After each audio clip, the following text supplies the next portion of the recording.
ન જાતુ યમ યાતના ભવતિ તે પય પાનત. યમયાતના ન થાય, કાળ એનો ગ્રાસ ન કરે, કારણ કે કાલ વ્યાલ મુખગ્રાસ ત્રાસ નિર્ણાસ હેતવે. ભાગવતના મહાત્મ્યમાં કહ્યું ને, કાળને સર્પ કહ્યો છે. કાલ વ્યાલ છે, વ્યાલ એટલે સર્પ.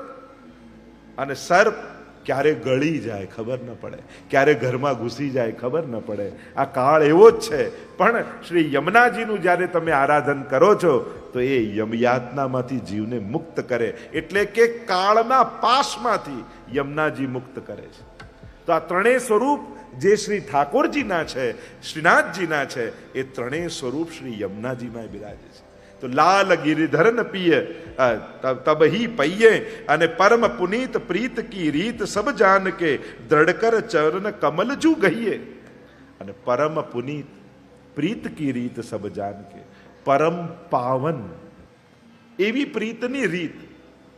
જો આપણે ભલે એમ કહીએ કે પ્રેમ હોય ત્યાં રીત ન હોય, પણ આપણે ત્યાં રીત અને પ્રીત બંનેની મહત્તા છે. એટલે જ પદ્મા કહે સેવા રીત પ્રીત વ્રજજન કી જનહિત જગ પ્રગટાઈ પ્રગટ ભય માર્ગ રીત દિખાય. પ્રીત કરવાની પણ એક રીત હોય છે. કારણ જ્યારે અનધિકાર ચેષ્ટા અમર્યાદિતતા જ્યારે આવી જાય ત્યારે પ્રેમ પણ પ્રસન્નતાનું કારણ રહેતું નથી. એ જ યમુનાજી હોય. મથુરામાં તમારું યમુનાજીના કાંઠે ઘર હોય, રોજ યમુના પાન કરી સ્નાન કરી યમુનાષ્ટકના પાઠ કરતા હો, પણ એમાં પૂર આવે યમુનાજીમાં અને તમારા ઘરમાં જલ ઘૂસી જાય અને એક એક માળ સુધી પાણી આવી ગયું, બીજા માળે તમે ચડી ગયા, અને ત્યારે યમુનાજીનું જલ ઘરે આવે ત્યારે તમને ધોળ યાદ આવે. આજે યમુનાજી પધાર્યા મારે ઘેર રે. આજે ત્યારે ગરબા કરવાની ઈચ્છા થાય ત્યારે શું થાય? કાઢો કાઢો કાઢો કાઢો, જલ્દી કાઢો, જેનાથી નીકળે એનાથી કાઢો. અરે ક્યાં ગયા યમુનાજી? જો રોજ જઈને પાન કરતો, રોજ સ્નાન કરતો, રોજ યમુનાષ્ટક કરતો. મર્યાદામાં હતા તો મહાત્મ્ય હતું, મર્યાદા તૂટી તો મહાત્મ્ય ગયું. જ્યારે ડુબાડવા આવે છે, તારવા આવે છે તો બધા નમે છે, ડુબાડવા આવે છે ત્યારે બધા ભાગે છે. એટલે હે જ યમુનાજીની, એટલે સબ રીત કી પ્રીત, પરમ પુનીત પ્રીત કી રીત સબ જાની કે. પ્રીતની રીત સબ જાની કે, પ્રીતની પણ રીત જાણવી. મહાપ્રભુજી આપણને રીત અને પ્રીત વ્રજભક્તોની બંને બતાવી. અને જે વ્રજભક્તોની રીત અને પ્રીતની બહાર હોય ને, વૈષ્ણવ એનું ક્યારે આચરણ નથી કરતો. પ્રત્યેક ક્રિયા જે વ્રજભક્તોના રીત અને પ્રીતની બહાર હોય એ પ્રભુને શ્રમ આપનારી જ છે. પણ વૈષ્ણવ વ્રજભક્તોની રીતને પહેલા પકડે.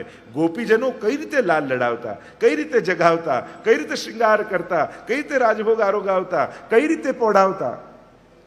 આપણો આખો અષ્ટયામનો ક્રમ સેવાનો એ વ્રજભક્તોની રીત જ છે ને.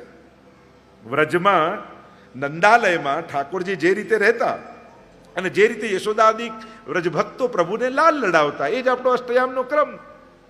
તો રીત, અને રીત કરતા કરતા પ્રીતનું દાન ઠાકોરજી એક દિવસ કરે છે. જો પ્રીત આપણા હાથમાં નથી પણ રીત આપણા હાથમાં ચોક્કસ છે, તો જે પહેલા હાથમાં હોય ને એનો ઉપયોગ કરો. જે તમારા વશમાં જ નથી એને વાપરી કેમ શકો તમે?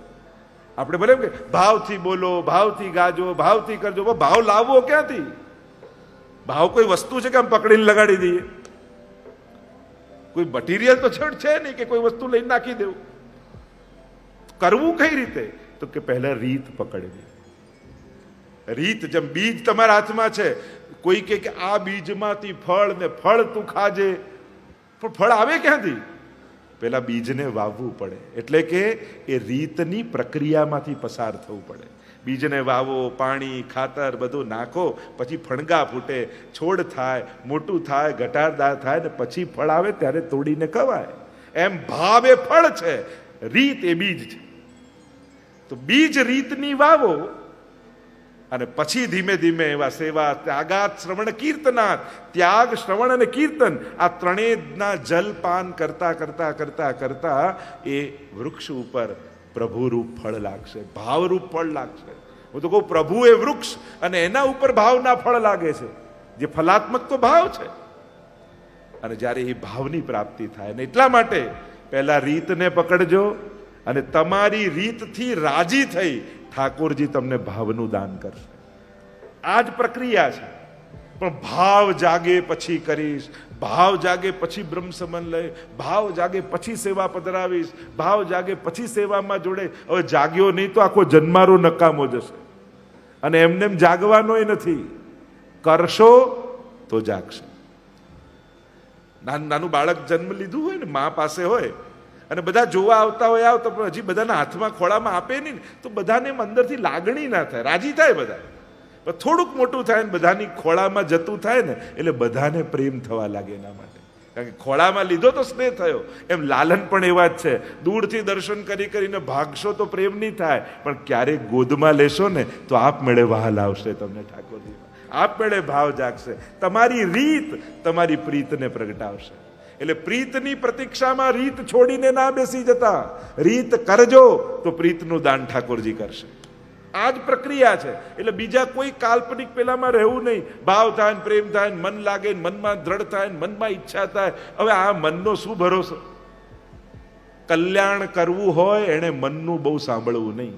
જેણે આત્માના કલ્યાણ કરવા હોય એનું મનનું બહુ સાંભળવું નહીં. તો મન ક્યારે પણ તમારા આત્માના કલ્યાણને સાધવા નહીં દે. કારણ કે હંમેશા આત્માનું કલ્યાણ મનની ઈચ્છાથી વિરુદ્ધમાં હોય છે, વિપરીત હોય છે. મનને આમ જવું હોય ને આત્મા આમ જતું હોય, એનું કલ્યાણ આમ હોય. તકલીફ એ જ હોય, જેની સિઝન હોય એ ટાઈમે ખાઓ ને તો નુકસાન કરે. અમે લગભગ તમે જોવા જાઓ એટલે સિઝન જાય પછી ખાવ તો નુકસાન કરે. જ્યારે તમે આમ કેરી, વરસાદ પડે ને પછી લોકો કેરી ખાવાનું બંધ કરી દે ઇન્ડિયામાં, કે વરસાદ પડી ગયો નુકસાન કરે. એનો સમય જતો રહે પછી તમે ગ્રહણ કરો છો તો પછી એ લાભકારક રહેતું નથી. એટલે વિવેક હોય છે યોગ્ય સમયે યોગ્ય વસ્તુનું ગ્રહણ. અને એમ પણ ભાવતી વસ્તુ નુકસાનકારક જ હોય છે ને ઘણી વાર. આ મનનું એવું જ છે, જે તમને ભાવે તમારા માટે હાનિકારક. ડાયાબિટીસ વાળા કોણ એવું છે જેને ગળ્યું ના ભાવતું હોય? ના પાડતા જ ભાવવાની શરૂઆત થઈ જાય. હવે તમારે ગળ્યું નથી ખાવાનું, એ દિવસથી જ ઈચ્છાઓ જાગે. આ મનનો સ્વભાવ છે. એટલે કલ્યાણનું વિરોધી મન હોય છે હંમેશા. તમને અહિત તરફ જ આકર્ષણ કરે એવો મનનો સ્વભાવ છે. પણ થોડુંક માણસ છોડી દે ને, થોડુંક છોડી દે. 90 વસ્તુ સારી હોય, 5 વસ્તુ 10 વસ્તુ ખાવાની ના હોય, પણ એ 10 વસ્તુની પાછળ એક દિવસ એવો આવે કે 90 વસ્તુ ખાવાનું બંધ થઈ જાય. જેમ તમે કેરીનું બોક્સ લાવો ને, અને ઇન્ડિયામાં જેમ હાફૂસની સિઝન આવે એટલે કેરીનું બોક્સ લઈને આવે તો બોક્સ ખોલે ને એક કેરી, બાકી બધી બરાબર, એક થોડીક વધારે પાકી ગઈ હોય એટલે થોડીક બગડવા જેવી થઈ ગઈ હોય તો એમ થાય કે ચલો આજે આ ખાઈ લઈએ, કાલે બીજા દિવસે પેલી સારી ખાઈશું. એટલે પેલી બગડેલી કેરી પહેલા ખાય અને બીજા દિવસે પાછું બોક્સ કરે તો પાછી એક બગડી ગઈ હોય. એટલે એમ થાય કે હું આ ખાઈ લઉં તો પછી પાછું એટલે આખા બોક્સમાં બગડેલી જ ખાય. એના કરતા એક સ્કીપ કરી દીધી હોત તો રોજ સારી રીતે તાજી ખાવા મળી હોય. પણ પેલી એક નથી છોડવી તો આખું બોક્સ બગડેલું ખાય. બસ આ જ માણસના જીવનના ગણિતો છે. થોડુંક છોડશો તો ઘણા બધા લાભો જીવનમાં પ્રતીક્ષા કરી રહ્યા છે. પણ એ નાનું નથી મૂકી શકતા એટલા મોટા લાભોથી વંચિત રહી જઈએ છીએ આપણે. મનની તુચ્છ ઈચ્છાઓને પૂરી કરવા માટે આત્માના કલ્યાણથી વંચિત રહી જઈએ છીએ આપણે. આ જો ગણિત સમજમાં આવશે તો આપમેળે મન પર સંયમ આવશે અને આત્માને સહાયક થઈ જશે. તો આ જે પ્રીતની પરમ પુનીત પ્રીત કી રીત સબ જાન કે દ્રઢ કર ચરણ કમલ જુ ગહીએ. દ્રઢ કરીને ઠાકોરજીને યમુનાજીના ચરણ કમલ પકડી લઈએ. પ્રભુને પકડો ને તો કસીને પકડજો. દ્રઢ કરી દ્રઢઈને ચરણ ન કેરો ભરોસો. જે શ્રદ્ધામાં દ્રઢતા ન હોય ને એ શ્રદ્ધા ગમે ત્યારે વિચલિત થઈ શકે છે. વિશ્વાસની અત્યારે કમી નથી, કમી દ્રઢતાની છે. કારણ કે નાના નાના સંજોગો પણ આપણા વિશ્વાસને ડગાવી જાય છે. રામાયણમાં આપણો પ્રસંગ કહેતા ને કે અંગદે પગ મૂક્યો અને રાવણને કહ્યું કે જો તું હલાવી દે તો હું સીતાજીને હારી જાઉં. બધા વાનરો ચિંતામાં પડી ગયા કે આ રાવણ આટલો સમર્થ, અને હમણાં પગ તો હમણાં હલાવી દેશે. બહુ પ્રયાસ કર્યા રાવણે, પણ હલાવી ના શક્યો. અને જ્યારે હારી ગયો રાવણ ને બહાર આવ્યો અંગદ, ત્યારે વાનરો કહેવા લાગ્યા, અરે આ રીતે પગ મૂક્યો, ક્યાંક હલાવી દે તો થાત શું? ત્યારે અંગદે કહ્યું કે ભરોસો મૂક્યો હોય ને પછી જોતોના વિચાર આપણે ન કરવાના હોય, પછી તો રામ જ બધું સાચવી લેતા હોય છે. પણ જો આમ થાય તો આમ કરું, જો આવું થશે તો આમ કરીશ, આ જે વિચારોમાં પડ્યા હોય જોતોમાં, એ ક્યારેય કાંઈ કરી શકતા નથી. નબળા મનવાળા વ્યક્તિઓ સ્વયંનું પણ કલ્યાણ સાધી નથી શકતા, તો સમાજનું શું કલ્યાણ કરવાનું? જે સ્વયંને ન તારી શકે, બીજાને તારવાની ક્યાં વાત કરવાનું? અને એટલા માટે જો પોતાને તારવાનું સામર્થ્ય ન હોય ને, તો બીજા તરે એવી વ્યવસ્થામાં ભાગ તો લો, ત્યાં સહાયક થઈ જાઓ. જેના થકી સમાજનું કલ્યાણ થવાનું હોય એવી કોઈ પ્રવૃત્તિ હોય ને, એ કાર્યમાં જોડાઈ જાય. કદાચ બીજાનું કલ્યાણ કરતા કરતા આત્મકલ્યાણ કરવાની વૃત્તિ જાગી જાય. ક્યાં કોને ખબર, કોઈનું કલ્યાણ થતું જોઈએ, કોઈને ભજન કરતો જોઈ આપણને માળા ફેરવવાની ઈચ્છા જાગી જાય, કોઈને પાઠ કરતા જોઈ આપણને પાઠ કરવાની ઈચ્છા જાગી જાય. આ ભગવદીઓનો આ સત્સંગનો રંગ તો એવો જ છે, કાચા રંગના કપડા જેવો. કાચા રંગનું કપડું હોય, એની જોડે બીજું કોઈ કપડું અડાડો તો જેનામાં કાચું હોય એમાંથી તો નીકળે, પણ જેના પર ચઢે ત્યાં પાકું થઈ જાય પાછું. જેના પર કાચા રંગનું કપડું ચડે એ રંગ પાછો ત્યાંથી ના નીકળે, ત્યાંથી ગમે તેટલો કાઢવા જાઓ, ડિટર્જન્ટ નાખવો પડે, ત્યાં પાકો થઈ જાય. એમ ઘણા કાચા રંગના કપડા પાસે બેઠા ને, પણ એમના પર એવો ચડ્યો કે પાકા થઈ ગયા છે. ઘણાને હું એવા ઓળખું છું, એનો સંગ સારો નહોતો, કાચા રંગના કપડા જેવો, પણ એ પણ એવો ચડી ગયો કે આની અંદર પાકો થઈ ગયો. તો આ તો પ્રભુની કૃપા છે. ક્યારે કોને હાથ ખેંચી લે ઠાકોરજી એ જ જાણે છે. અહીંયા કહ્યું, દ્રઢ કર ચરણ કમલ જો ગઈએ, ચિત સ્વામી ગિરધર શ્રી વિઠ્ઠલ, એસી નિધિ છાડ અબ કહા જો જઈએ. ચિત સ્વામી કહે, આવી નિધિ મળી, અને નિધિમાં યમુનાજી તો દૂરની વાત, શ્રી યમુનાજીનું નામ. ગુણ અપાર મુખે એક કહા લો, એવું તજો સાધન ભજો શ્રી યમુનાજી કો.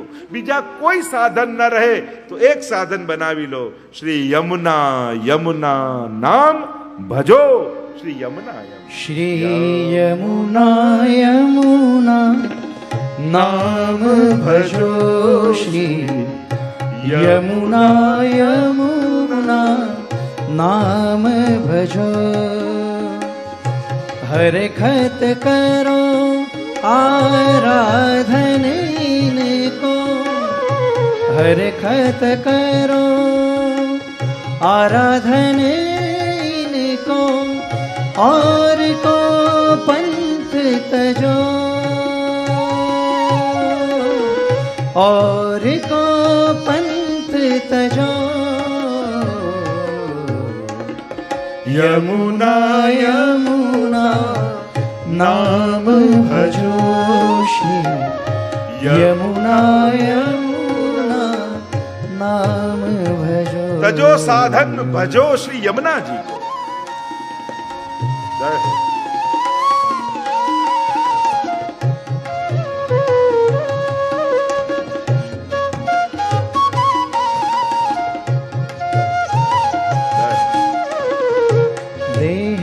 सकल पदार्थ तुमको, देहे सकल पदार्थ तुमको, इनके नाम रजो, इनके नाम रजो. व्रजपति की अति ही प्यारी, व्रजपति की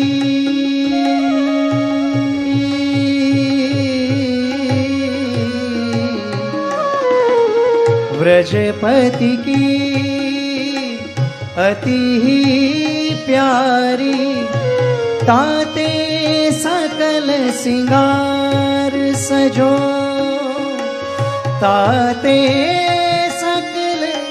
सिंगार सजो. यमुना यमुना नाम भजो, श्री યમુના યમુના નામ ભજો गुण अपार मुख एक कहानो बरत तजो साधन भजोसी यमुना जी को तब ही लाल गिरधरन जई पइए ત્યારે તો પ્રભુની પ્રાપ્તિ થઈ શકશે. આમ ચિત્સ્વામીના આ 4 પદોને આપણે વિરામ તરફ લઈ જઈએ. પ્રારંભ કર્યો શ્રી હરિરાયજીના મહાપ્રભુજીના પદોથી, અને આ બધા પદો એવા અદ્ભુત અને અલૌકિક છે કે જેમ બીજ જો સમજમાં આવે ને તો આખું વૃક્ષનું વિજ્ઞાન સમજાઈ જાય. આમાંથી કોઈ એક પદ પણ હૃદયારૂઢ થઈ ગયું તો સ્વતઃ અન્ય પદોના અર્થઘટનો થવા લાગશે. સ્વાભાવિક છે. બધું જ ગાવું ને બધું જ વાંચવું અલૌકિક માર્ગમાં જરૂરી પણ નથી હોતું. ક્યાંક કોઈ એક શબ્દ સ્પર્શી જાય ને એ શબ્દમાંથી આખું સ્વરૂપ પ્રગટ થઈ જતું હોય છે. 12 પદોને વિરામ તરફ લઈ 13મું પદ પ્રભુના પ્રિય સખાઓમાંના ચતુર્ભુજદાસ કુમનદાસજીના પુત્ર છે. આ પિતા અને પુત્ર એક એવા છે, બંનેના અષ્ટસખામાં નામ છે. કુંભનદાસજીના પુત્ર છે ચતુર્ભુજદાસજી, તો કુંભનદાસજીનું પણ અષ્ટસખામાં નામ છે અને ચતુર્ભુજદાસજીનું પણ અષ્ટસખામાં નામ છે. કેવા ધન્ય પિતા અને પુત્ર. એમ કુંભનદાસજીને 7 પુત્રો હતા. ત્યારે પૂછ્યું કે આપને કેટલા દીકરા છે? ત્યારે કહ્યું કે મારે તો 1.5 દીકરા છે. તો અમે તો સાંભળ્યું છે કે 7 છે. કે ના, 5 તો કઈ ભક્તિ કરતા જ નથી, પ્રભુમાં પ્રેમ કરતા જ નથી, તો એમને હું પુત્ર જ નથી ગણતો. એક કૃષ્ણદાસ છે જે ગાયોની સેવા કરે છે, અડધો દીકરો, અને ચતુર્ભુજદાસ એ સેવા અને સત્સંગ બંને કરે એટલે મારો આખો દીકરો છે. અને એટલા માટે મારે તો 1.5 દીકરા છે. અનેક અનેક પ્રસંગો ચતુર્ભુજદાસ પર તો એટલી કૃપા ઠાકોરજીએ કરી. સાગથે માખણ ચોરી આદિમાં શ્રીનાથજી બાબા સાથે લઈ જતા એમને, અને અનેકવિધ પ્રકારની સુંદર સુંદર લીલાઓ. જ્યારે શ્રીનાથજી બાબા સ્વયં મથુરા પધાર્યા સતઘરામાં, અને ત્યારે ગોવર્ધનવાસી સાંવરે લાલ તુમ બિન રહ્યો ન જાય, જે વિરાગની ચતુર્ભુજદાસજીના હૃદયમાંથી પ્રગટ થઈ અને શ્રીનાથજી બાબાથી સહન ન થયું. કહ્યું ગિરધર મૂકું વાપસ જાનો, અને પાછા ત્યાં પધાર્યા. આવા અનેકવિધ પ્રસંગો ચતુર્ભુજદાસ સાથે જોડાયેલા છે, અનેક અલૌકિક લીલાઓ. તો એવા ચતુર્ભુજદાસ કે જેના ઉપર ગુસાઈજીની અસીમ કૃપા છે, યમુનાજીની અસીમ કૃપા છે, એ ચતુર્ભુજદાસ જ્યારે યમુનાજીના દર્શન કરે છે અને ત્યારે 13મા પદને ગાન કરતા ચિત્ત મે શ્રી યમુના નિષદિન જુરાત.